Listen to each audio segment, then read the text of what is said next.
Presidential election candidates in Egypt withdraw, leaving the way clear for incumbent Abdel Fattah Al-Sisi to stand unopposed. Al-Sisi, in power since 2014, has so far officially announced his candidacy in the election for which voting is set for March 26. Nominations for candidates remain open until end of Monday. قررت الهيئة العليا للوفد تجديد التأكيد على قرارها السابق بتأييد انتخاب الرئيس عبد الفتاح السيسي لرئاسة الجمهورية.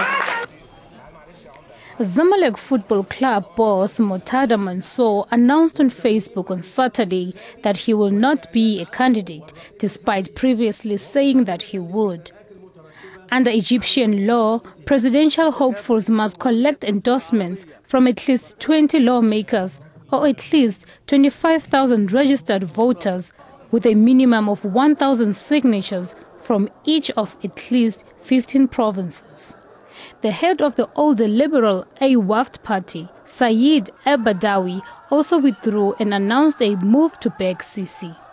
فقد قررت الهيئة العليا للوفد عدم خوض انتخابات رئاسة الجمهورية القادمة استمرارا لقرارنا السابق. Since December, one by one, all of the president's likely challengers have either ruled themselves out of the race or been sentenced to time in prison. Sisi, who has elected president a year after heading the 2013 military ouster of Islamist leader Mohamed Morsi, officially submitted his application to stand for a second four-year term last week. Bureau Report, ANN 7. Marco Machona, president of the Africa Democrats, joins us in studio. A very warm welcome to you and thank you so much for your time. Thank you very much. And now, a string of candidates have withdrawn from the election on concerns over intimidation and the arrest of Sisi's leading challenger, leaving the former general the sole contender. Now, what do you make of what is happening currently in Egypt? I think the situation in Egypt, we need to go back a little bit and understand the Arab Revolution, the Arab Spring, so that we have a clear understanding and in-depth analysis of what's happening in Egypt.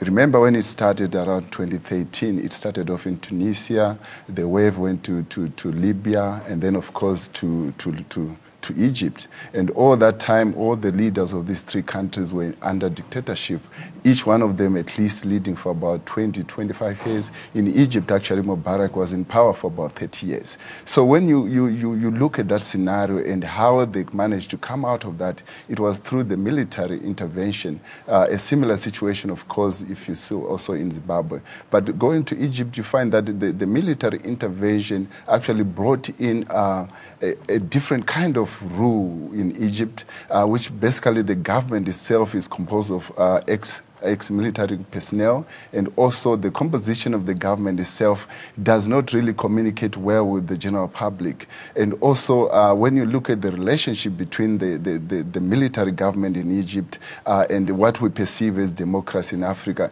it's a completely different definition, because what we understand as democracy here in Africa, in Southern Africa, is a little bit different from up north in Africa. And also when you look at their elections, especially from the 2013, when the same incumbent, Al-Sisi, when he took over, it was after a coup, because there was, after Mubarak, an Islamic president, Morsi, who was just there for a year, and he was toppled. And then after that, there were the election in 2014, and the incumbent actually won by 97%. And actually is an ex-military chief. So ever since, his rule, his iron fist has been one to mention, especially this election, because there is nothing fair and free about these elections. What we've seen is a continuous dropout of potential candidates. Actually, some of the best opponents to him either been jailed, either been deported, either actually in prisons, and there are no valid explanation to this. So he remains the sole candidate. The only candidate that's actually opposing him is actually a candidate who was on his side only 10 days ago and decided, okay, okay, I'm switching sides. I'll be your opponent. I'll be the opposition. And he managed to get, like you heard from the commentary, the signatures required about, more than 20 or 30 signatures from the current sitting members of parliament, and about 47,000 signatures. So that qualified him to be an opposing candidate. And those are the two, if not three, who are contesting at these elections. And we don't hear anything in terms of African Union getting involved. That's also what I wanted to talk about, because you did touch on democracy in Africa, that we don't really see much of it. And you also painted the scenario that goes way back. Now, at the AU summit, the Egypt crisis was not part of the agenda. Was this not one of the issues that should have been discussed there? It's very interesting. Egypt, historically, if we look at it, it always positions itself very uniquely and differently. Because when you come to African issues, we don't see Egyptians participating as much as we would love. We don't see Egyptians getting involved in African affairs, except they're very prominent, of course, in soccer. We see them more aligned to the Arabic and countries, getting involved across the Red Sea in what is happening in Israel, in Palestine. Those are the issues that mostly concern them. So it's very interesting that most of their issues are never tabled at the AU. And also, of course, you hear the comment that says they don't sometimes perceive them as Africans, but they are in Africa, they are in the African continent. So also the greater part of Africa, sometimes they're also not really much interested in what is happening in Egypt. But it is of concern that, we discuss Egypt because of the military rule, because it's a unique situation that is coming also even in the Southern Africa, whereby we see military government emerging. We've seen it in Zimbabwe, and also we're not sure whether that will be the end of this military government, because once they are in power, it's very obvious that they don't really promote democracy.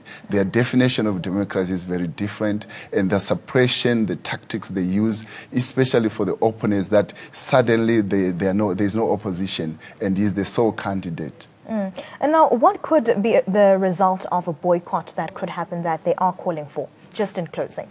In the boycott, yes, it is boycott, in quotation, but it's not really boycott. It is actually tactics used by the military to say, I call you into the army barracks. When you go out in the public, these are the statements, these are the declaration. You should say that I'm not contesting, I'm pulling out. I don't think there's any genuine opposition who wants to boycott elections, but it is because of the pressure behind the scenes that makes them fall out. And it's very unfortunate that Egypt, as we see it, economically is doing very well. We've seen in 2016 the IMF actually pumping in money into the Egyptian economy, and it's rated in the top 5 in Africa. Economically is doing well. So sometimes we don't know what really works well, because in terms of the economy, they are not doing that badly. They are right up there with South Africa and Nigeria. All right. Thank you so much for coming into the studio and just giving us some more details on this. And that was Marco Machona, president of the African Democrats, joining us in studio, just giving us more details, as we know that Egypt is gearing up to the polls and opposition leaders are pulling out of the presidential race. And 2 more potential presidential election candidates are the latest to put down their batons. Right now, Africa Tonight takes a short break. We'll be back with more news and updates here on ANN7.